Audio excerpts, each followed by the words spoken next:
Thanks, Carol, and thank you to every single person that's here today in the biggest ever political demonstration in the history of this country.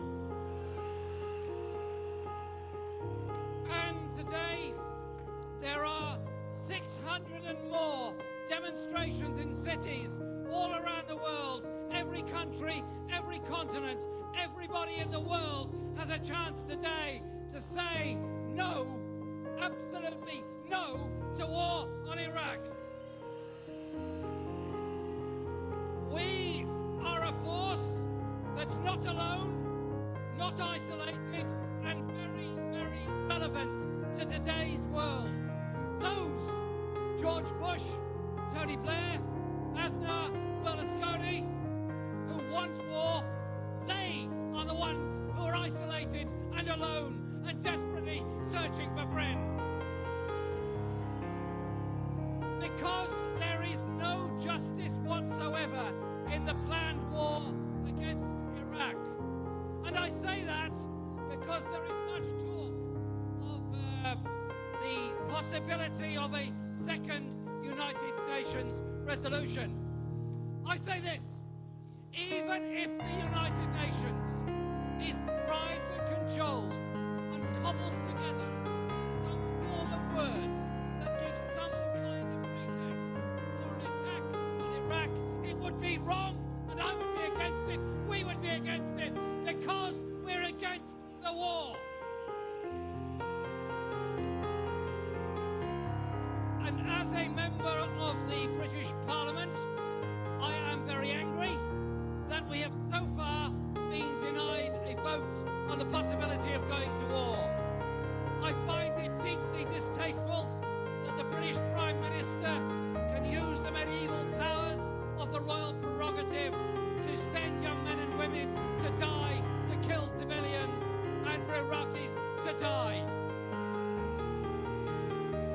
And I want a vote in the British Parliament not to legitimise war, but for give me the opportunity on behalf of the multicultural community I represent to vote against any war with Iraq.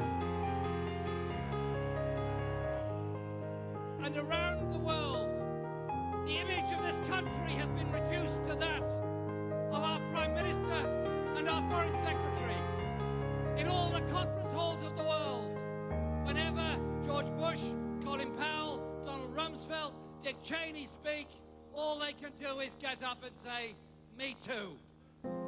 Well, surely the message today in London, in Glasgow, and ordinary people on the streets of this country is this.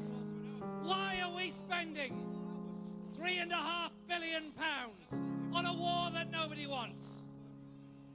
When there is an AIDS pandemic sweeping Africa, when a quarter of the world's children die in poverty and starvation, and we say there isn't money sufficient for our own public services.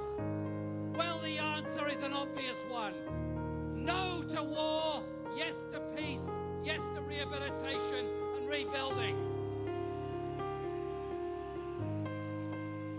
And for those who say that this is a necessary and just conflict because it will bring about peace and security. September the 11th was a dreadful event. 8,000 deaths in Afghanistan brought back none of those who died in the World Trade Center. Thousands more deaths in Iraq will not make things right.